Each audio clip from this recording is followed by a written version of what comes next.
Pagpalakpakan po natin ang Lord.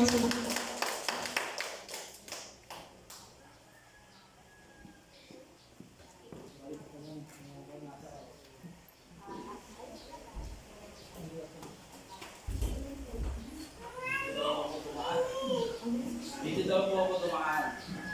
So, nasunod ako sa...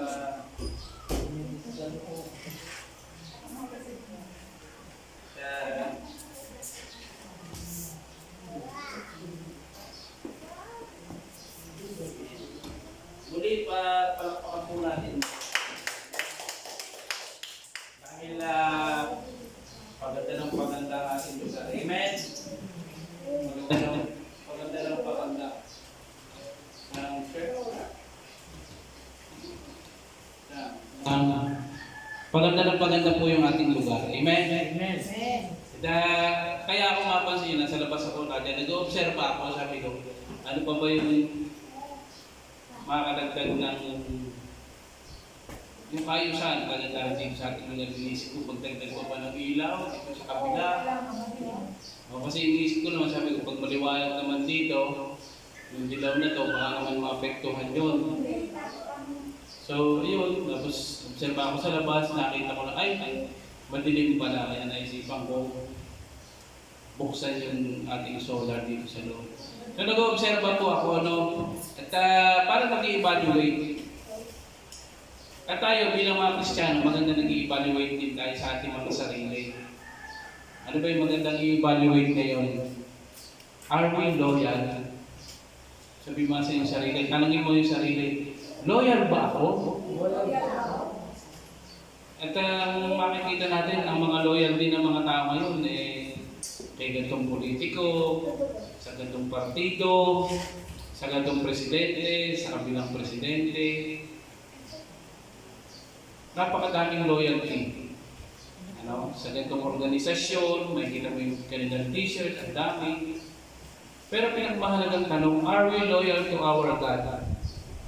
Sa atin, may tatlo lang po akong puntos na gustong gamitin para ma-evaluate natin yung ating mga sarili.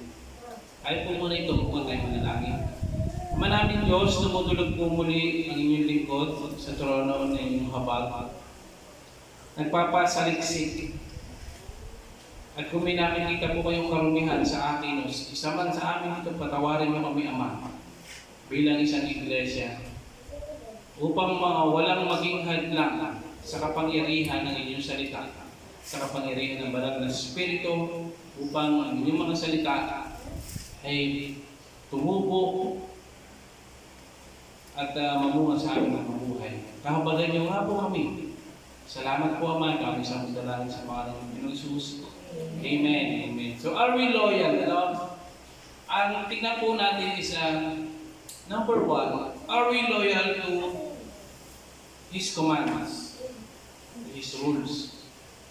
Napakadami po ng commands na masasaliksik natin. At ilan lang po ito kasi actually napakarami. Pero ito yung ilan sa mahalaga. Matthew 6:33. Pag binasa po yan sa Tagalog sa mga may Biblia, nailabas na lahat ng Bibles. Meron pa dito? Meron pa ba?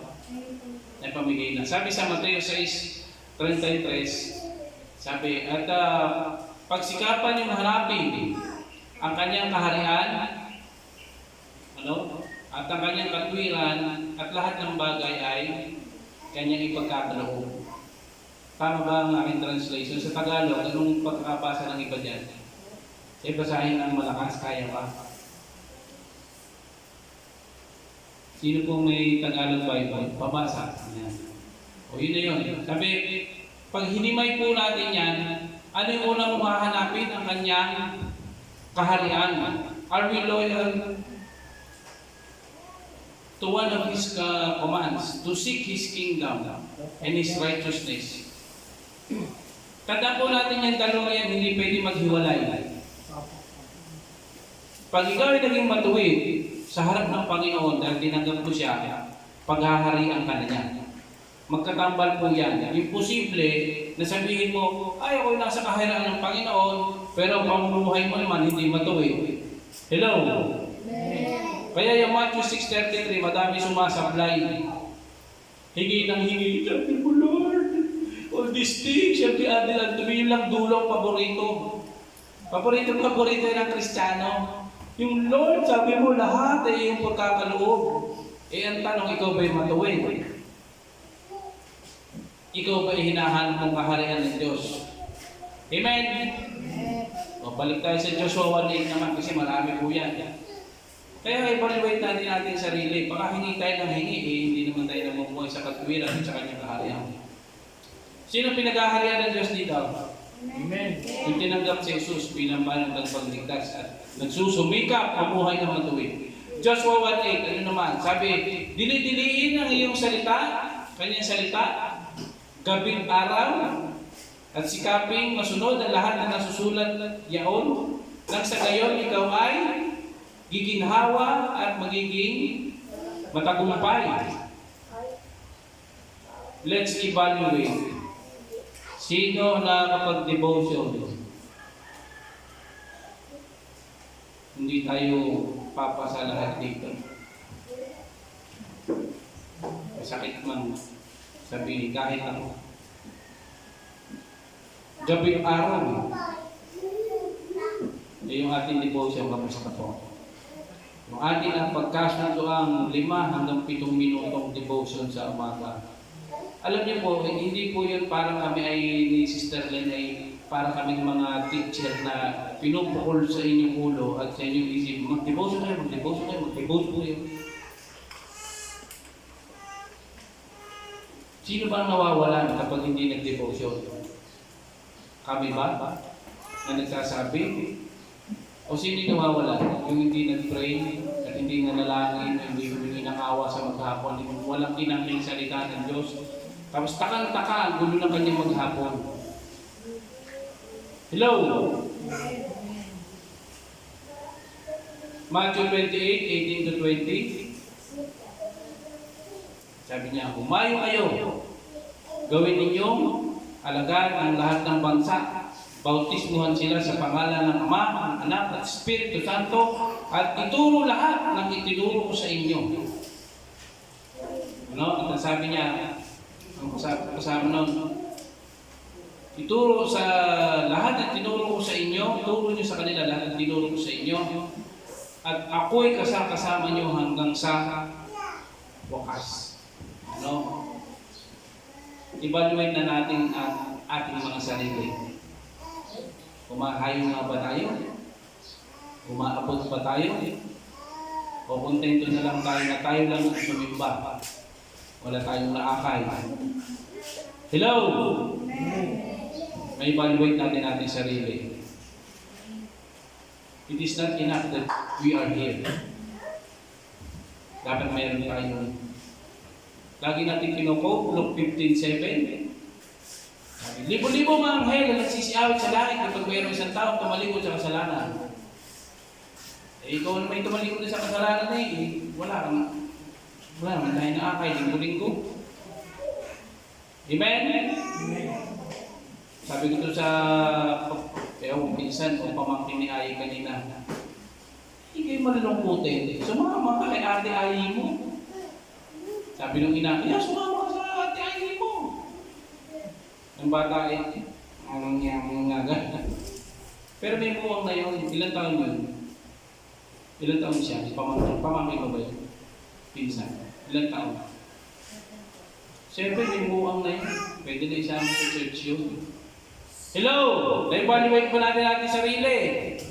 Ilan lamang yan sa mga kautusan. Malaki ang stress G's. Sabi, dalahin ninyo ang ikapo ng inyong pinagkakitaan. Sa estudyante, hindi naman natin sabi na ating senior pastor, Pastor Romico, may allowance na 100, yung 10 piso. Para ba sa amin yun? Sa ganansya namin mag-asawa. Kami naman may trabaho ako. Saan pa ginagamit yung ikapo ng church? Pambayad sa karpintero, pambili semento. Sabi ni Apostol Pablo, Kung ako ay magbibintangan pa na kumbaga nagte-take advantage sa iglesia, ng kapal o kung ano, sabi niya ayan, isusulat ko sa malalaking sulat, babayaran ko. Kasi minsan meron siya inano na kapatiran, may china-challenge siya. May china-challenge siya kapatiran, hindi ko alam kung saan ang iglesia. Sabi, hindi ba iyong buhay ay halos utang mo sa Diyos? At ako iyong naging tagapag-akay? Siguro alam niya yung tao, may kakaya na magbigay. Kaya china-challenge niya. Ngayon, sa tingin mo, sabi niya, papayaran mo yan. Pahiramin mo muna ang iglesia. Parang ganun yung story ano. Ngayon, itong pagtutungkol sa ikapo, hindi natin ito maaaring iyan sa bagong dating. First timer, matay. Bigla mo, yan mo. Meron pa dito, church construction, ay ko pa, women's fellowship, ay ko pa, men's fellowship. Hindi na yung pabalik. Lahat na ng fund, hilingan mo. Ay, may children's fund. Hindi na nga natin yung ginagawa dito Sa ibang church, ilang kahon yan. Totoo, sa ibang church, dami kahon. Kaya yung unang time mo natin, hindi na yung pabalik. Pira pala yan. Pero tayo tagal na dito Hello? Amen. Sabi niya, sabi sa malaking stress, G. Sindulo, subukan ninyo ako dito at pag hindi, sawayin ko. Yung nagdadala ng salot sa iyong buhay, sa iyong ikabubuhay. Pabata nga ako.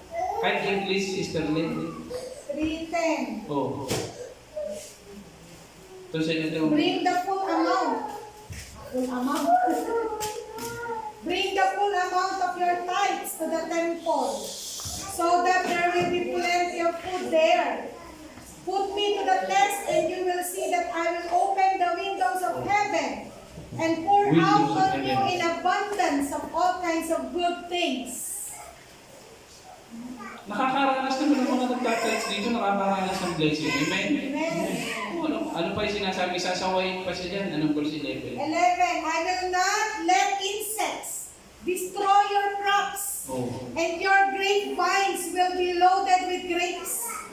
Then the people of nations will call you happy, because your land will be good place to live. Amen. Sa katotohanan, hindi kami nagyayabang. Kami mag-asawa. Ang tithes natin ginagamit para dito. Siyempre sa mga workers, o yung nagpipreach dito. Kaya sabi naman, ibigay niyo yung nagtatrabaho. Kaya yung nagpipreach, dapat lang naman natin bigyan. Hindi naman yung kalakihan. 2 million. Mali na. Ang aking pinupunto dito, para tayo pagpalain ng church ng Panginoon, ay maging bukas palad tayo sa gawain ng Panginoon. Kasi kung makikita natin lahat ng mga nagbigay sa atin, anong kanin yung kanila mga Facebook, sino ba yung naghihirap? Yung mga nagbigay sa atin, mga kaibigan natin, kakilala, nasa abroad, sino ba yung naghihirap dahil mapagbigay sila? Sabi ng Panginoon sa Corinto, sabi ni Apostol Pablo, for God loves a cheerful giver. Amen? Amen. Kaya, ito yung mga commands na ilan lang yan. Hindi ko pa tinukoy yung mga tungkol sa sexual immorality, tungkol sa mga pamumuhay ng sabi na Apostol Pablo, itong mga ganito, hindi sa isa niya, hindi pag-aharian ng Diyos. Kaya, madaming commands ang Panginoon. Sabihin natin, ay grabe naman, ang dami naman command. Akala ko ba, by grace na tayo? Yes, by grace naman tayo Amen? Talaga naman sa panahon tayo, we are living under grace, sa habag at biyaya at awa ng Diyos tayo. Kasi nagkukulang tayo, aminin na natin, may ilan tayo pumapalya dito. Pero hindi pa tayo pinadadalhan ng salod, hindi pa tayo tinutupok ang bayan natin, hindi kagaya ng California, hindi pa tayo napapagaya sa iba na nililindol. Ito yung balita sa Bangkok ba yun, Thailand, Myanmar. Giba! Di ba yung kanilang ginagawa pa lang na building, hindi pa tayo ginaganon ng Lord. Hindi pa tayo nasusunod kagaya ng California. Hindi pa tayo yung nagaya sa Brazil na inanod ang ilang bayan dahil sa baha. Naaawa pa rin ang ating Panginoon sa atin. Amen! Hindi pa tayo totally todong galing ng Panginoon. Hindi pa niya pinalalasak sa atin. Pero huwag natin hintayin. Huwag naman mangyari. Dahil sa patuloy na pagsuway natin, iniipon natin yung galit ng Panginoon. Sa patuloy na pagsuway sa kanyang commands. So alam ko naman kahit pa paano tayo na sumusunod dito. Pero ang challenge sa atin ngayon, patuloy tayong sumunod. Hindi ito, sabi ang kautusan ng Panginoon, hindi yan boring. Hindi yan killjoy, hindi para alisin ang kagalakan sa iyong buhay. O isipin mo, ay puro utos. Hindi, kasi may takot ka sa Diyos, iingatan ka niya. Pag may takot ka sa Diyos at sumusunod ka sa Kanya, hindi ka mapapahamak. Amen? Kaya yung mga karamihan, yung mga kabataan na hindi natuturuan ng magulang ng takot sa Diyos, hindi naturuan ng kanilang mga anak, anong pinagagawa? Ayun, nananaksak. 14 anyos, sinaksak ang kaklase. Sa tingin nyo, tinuruan nyo ng magulang? Hindi yung mananaksak. Kung tinuruan nyo ng magulang, hindi yung mananaksak. Mga batang nang nagnanakaw sa jeep, mga pasahero, patangla-tangla, yung batang maligsi. Pagka-active ng sampa ng jeep, guwa siya, pagkakunin ko lang, nagawa. Naturuan ba yun ng magulang? O pag nahuli yun, saan ang dala? DSWD. Sa Boy Scout, kung saan man. Kasi hindi naturuan magkaroon ng takot sa Diyos, hindi nasunod sa salita ng Diyos. So, hindi po siya kapapahamak natin ang kanyang mga kautusan. Ito'y tanda ng pagmamahal niya sa atin. Sabi ng Panginoon Jesus sa John 15:14, "You are my friends if you do whatsoever I command you." Sabi ng Panginoon Jesus, kayo yung mga kaibigan ko kung sinusunod yung aking mga utos. At kinakanta natin, I'm a friend of God. Amen? Inaawit natin, I'm a friend of God. I'm a friend of God. He calls me friend. Dapat sinusunod natin yung commands niya. Hindi siya pampahirap sa buhay. Maniwala po kayo sa akin. Kasi tayo naman, examinin natin ang ating buhay kung wala tayo kay Kristo, siguro naman, di hamak mo na mas maayos ang ating buhay ngayon na tayo na kay Kristo kaysa nung wala. Amen? Palakpakan natin ang Lord. Sabi ng awitin, may isang gumawa ng awitin, maaari namang tanawin ang nakaraan, huwag mo lang babalikan. Ganun awitin. Tanawin mo, ganun pala ako dati. Buti na lang, nasunod na ako kay Lord ngayon. Diba? Sarap isipin na niya, no? Huwag yung isipin na pahirap naman yan. Batas hindi, batas doon, batas hindi. Kasi kung ikumpara mo yung buhay mo na ikaw yung boss, kung para ngayon na ikaw ay sumusunod sa Panginoon, di hamak na mas maayos ka. Tingnan mo yung iyong katapat, mas maayos ka ngayon. Mas gwapo ka, mas maganda ka, mas maraming mas. Amen? Hindi po, patotohanan naman. Ano yung pangalawa? So, are we loyal to God's command? May evaluate natin sa sarili. Number 2, are we loyal to His court? Ano yung court? Sabi dito, the court is comprised of God's presence, His royal priest, and all the saints. Itong ating fellowship, itong ating mga gawain. Kung laging mayroong mga gawain, yun yung court. Di ba sa isang hukuman, siyempre may judge. Dito sa kunwari sa taas. Andito yung mga lawyer.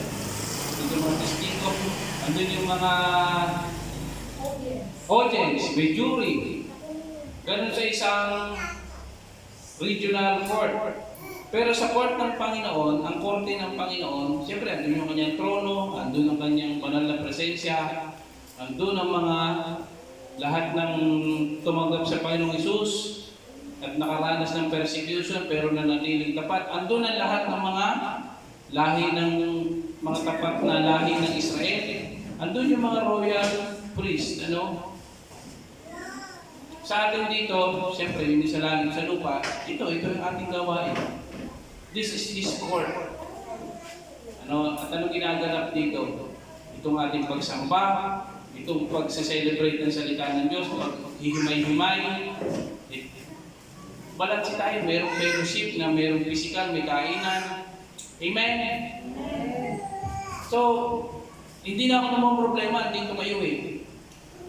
Itong tanong na ito doon sa mga wala. Kaya titingin ako doon sa camera.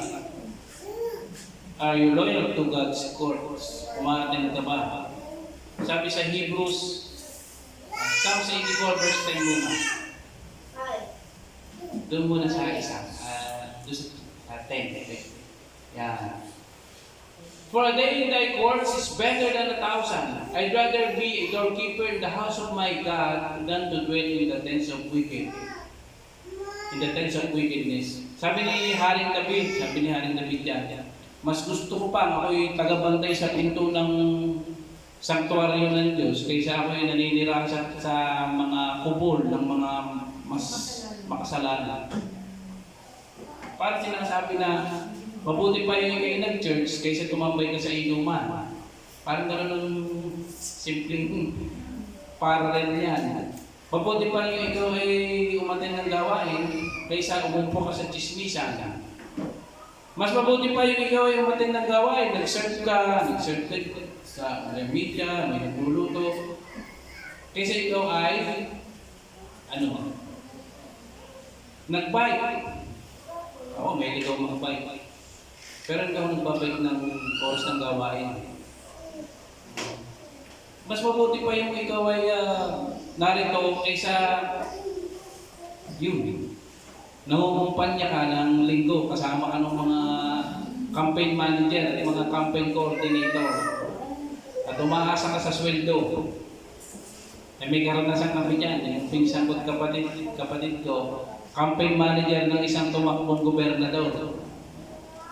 Lunes hanggang linggo, kung saan dinadala sila, Tanawan, Nagag ng Bayan.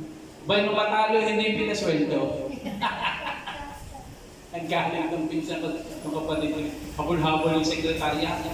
Ano, manyapang talo, hindi na kami, Mabuti pang sumimba ka na lang. Amen? Okay, sa song, nagsabong ka. Yung mga nagsabong, nakidnap, hindi na malaman kung nasaan. Close na ba yung case na yun? Hindi pa. Hindi pa nasasahan ang kaso na yun. Kung kayo nag-church, hindi ka makikidnap.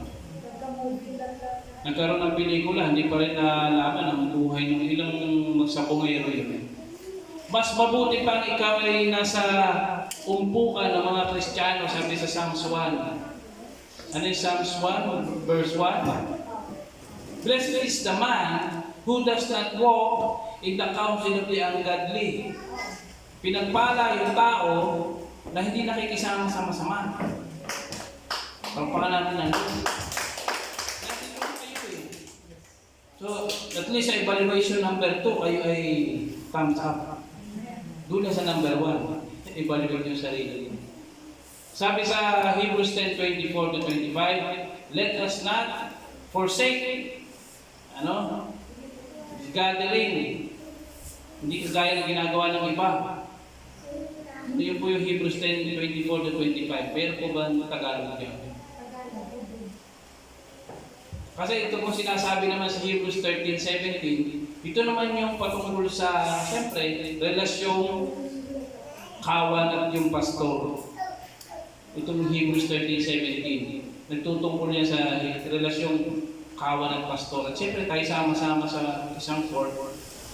Alam nga naman na pag ako'y babati sa iyo kakamay, ikaw pala yung masama ang loob sa akin, ikaw ay lalayo. 24, 25. Sabi po, Ito na, side mo. hindi mabasa, malabo mata. Kapin. Hindi mabasa. Sikapin din natin, isipin ang damdamin ng bawat isa sa pagkakas sa pangkuha sa At 25, Huwag natin kaliligtaan ang pagdalo sa ating huwag kaliligtaan ng pagdalo. gaya ng mga kasalanan ng iba. Gisingin daw. Gisingin ang bawat isa sa pagmamahalan. At huwag kaligtaan ng pagdalo ng gawain. Amen. Kami po mga leader, kaya po kami ni Sister Glenn, sa totoo lang, gusto namin paranas yung pag-ibig. Siyempre, sa lahat. At ito lang yung araw na pwede kayo, isa lang, din lang yung araw na ito, kayo aming mababati, makakamayan. Sa totoo po, pag mayroong dito wala, siyempre nami-miss ko. Wala yung dalawang magkabarkaga, yung magkaedad. Si James at si Maron, nami-miss ko po yun.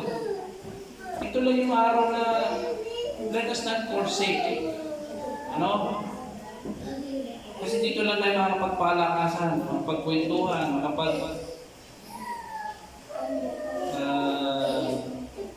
catch up, sabi nga po, sa ating mga buhay-buhay.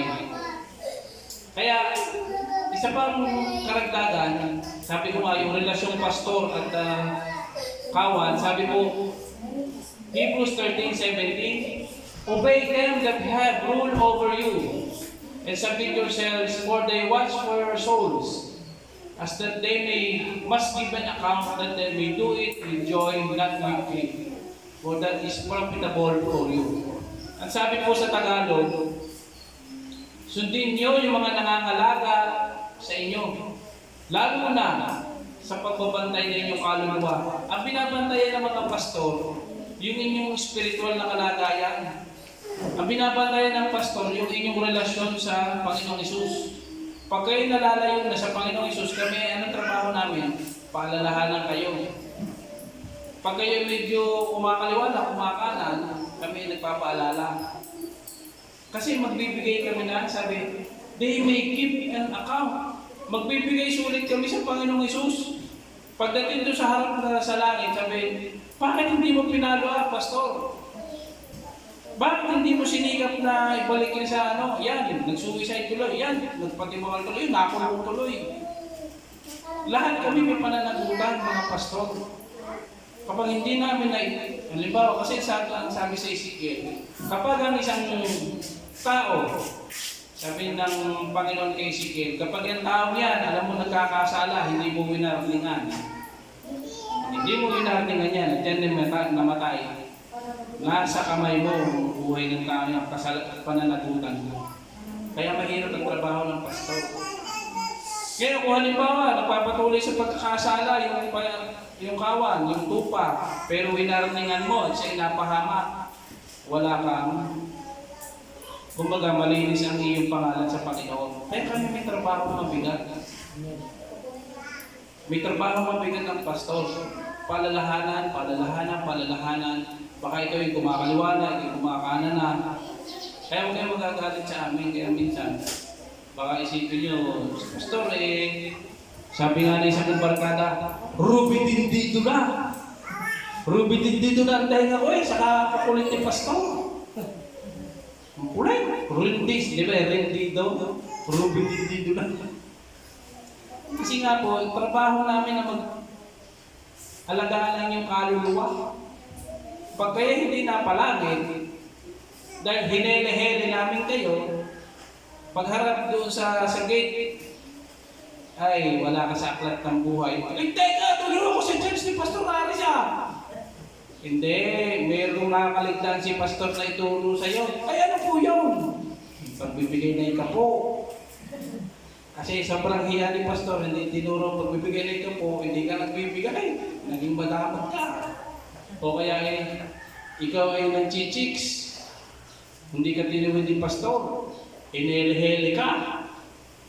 Hindi mo ba alam na isang makalun niya? Eh wala akong itinuro si Pastor na gano'n. Gano'n din si Pastor, nangangalun na rin.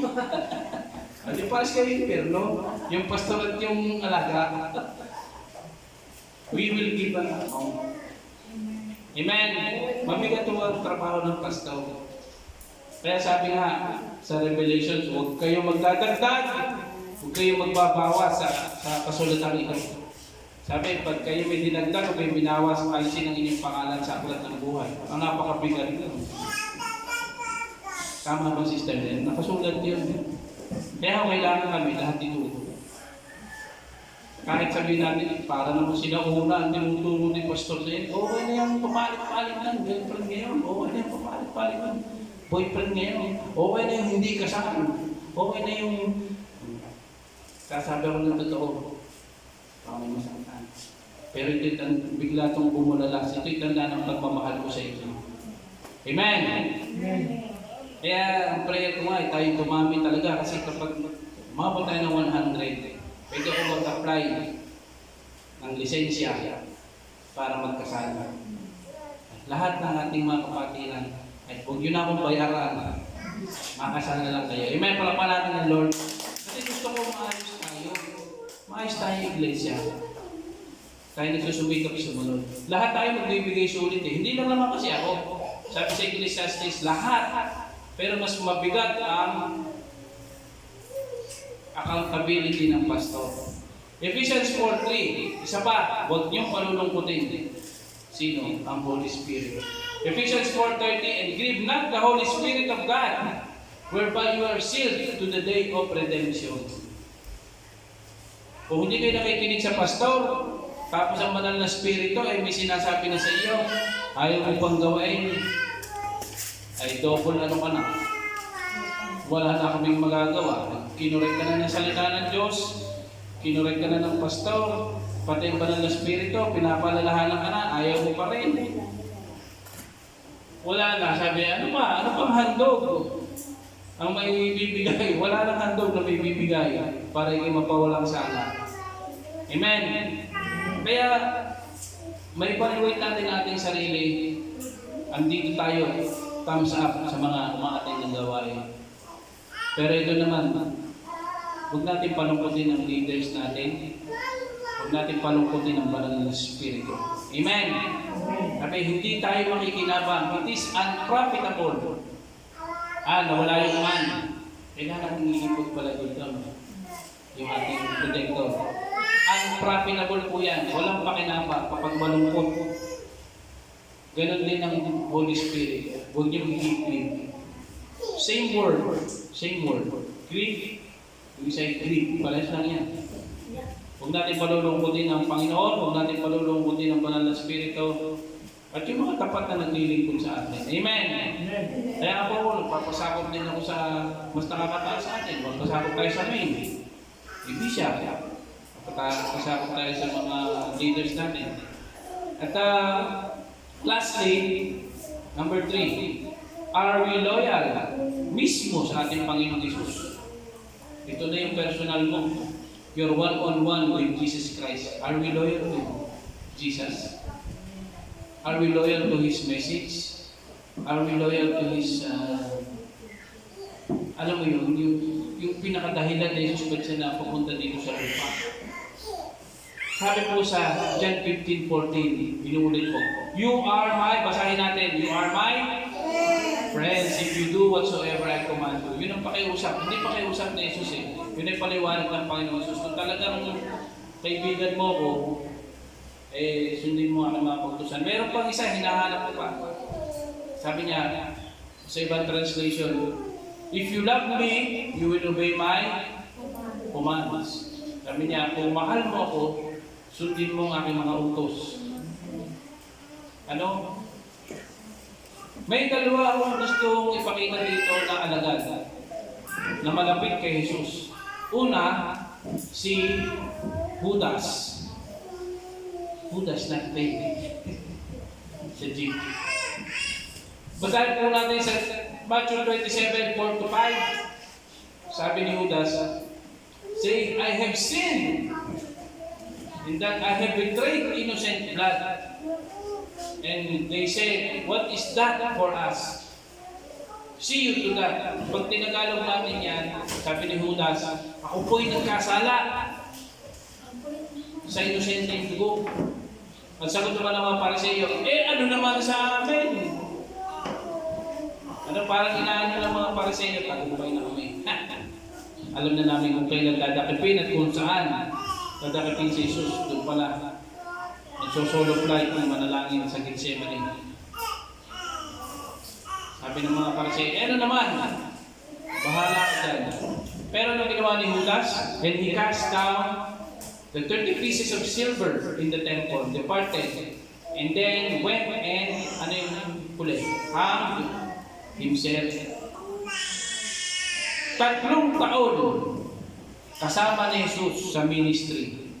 Nakita yung pagpapagaling, nakita yung pagpapakain, nakita yung paglakad niya sa tubig, nakita yung kanyang napakaraming himala na ginawa, nadinig ang kanyang pagtuturo sa bundok, sa lawa, at kung saan saan bayan. Pero bandang huli, tinaraydor niya si Jesus. Para yung mga tumaydor kay anyway. Pero ito mas mabigat. Ang tinaraydor niya, anak ng Diyos. Ang tinaraydor niya, yung magdudulot ng kaligtasan, buhay na walang hanggan. Para sa kanya.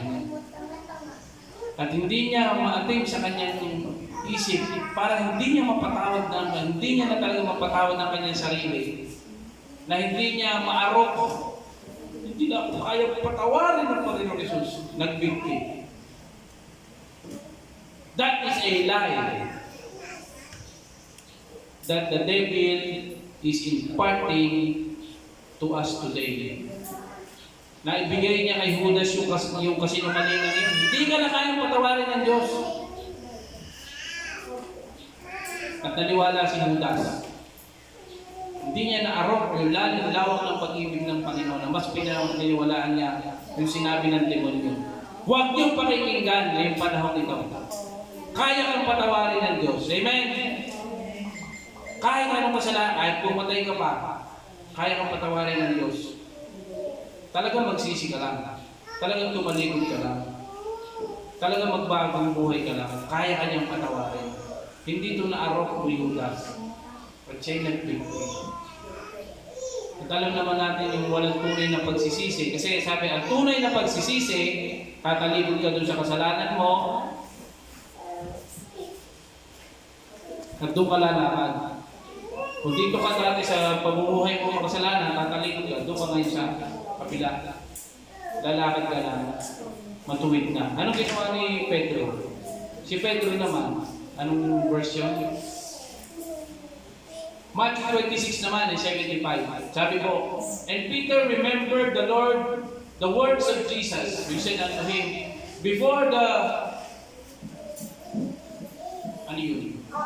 Cock crows, you shall deny me 3 times. You shall deny me thrice.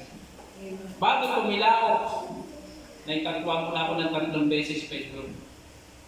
At nagawa nga yan ni Pedro. And he went out and wept bitterly. Kasi nung si Jesus ay nililitis, pausi-usi siya.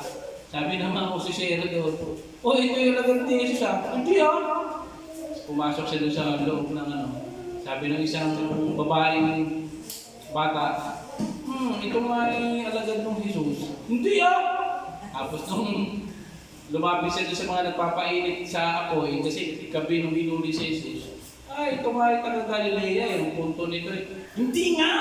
Kakulay! Kaya ng punto, huling-huli. Sunod-sunod ni Jesus, tinanggi niya.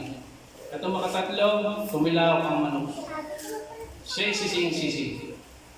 Bakit masasabing may pagsisisi si Pedro? Kasi pagdating sa Acts 2:40-41, ang unang sermon ni Pedro, sabi sa verse 40, and with many other words did he testify and exhort, saying, save yourselves from this evil or toward generation. Nag-aakay na siya ngayon. Nag-aakay na siya. Umaabot na ngayon sa mga makasalanan. Iligtas siya yung sarili sa masamang lahing na ito ngayon. 41. Then they that yung tumanggap sa salita niya gladly receive His word baptized. Kaya mahalaga po ang baptism. May baptism po tayo sa Mayhan. And that same day, there were added unto them ilan? 3,000 souls. Parang po natin ang Lord. Amen. Yun ang nagagawa ng nagsisi. Naranasan niya yung kapatawaran ni Jesus at nag-akay ng iba. Yun ang maganda. Si Judas, nakinig sa bulong ng Diablo. Hindi ko na kayang patawarin. Ay, magbinti ka na lang. Ay, nakinig. Sa bulong. Kasi may dalawang bumubulong sa atin. Sabi ng kanta ni Kichi Nadal, "Hoy, kaibigan mo, pakinggan mo ang bulong. Ito hindi galing sa mundo, hindi galing kay Diablo. Patungo sa pangarap na paraiso, Holy Spirit." Kasi si Kichi Nadal, Christian naman po yan. So sabi niya sa kantang bulong, pakinggan mo yung magdadala sa iyo sa paraiso. Pakinggan mo yung Holy Spirit. Amen! So yun po yung tatlo. Kasi itong month of loyalty ngayong March, palakpakan natin ang Lord. Ma-evaluate natin ating sarili. Are we loyal to His commands? Are we loyal to His? Ano yung pangalawa? Wala na nakaalala. To His courts. Sabi, mag-notes po tayo, mag-notes. Are we loyal to His courts? And lastly, are we loyal? His po kanino? Kay Jesus. Tayo po yung tumayo. Tayo po yung manalangin. Palakpakan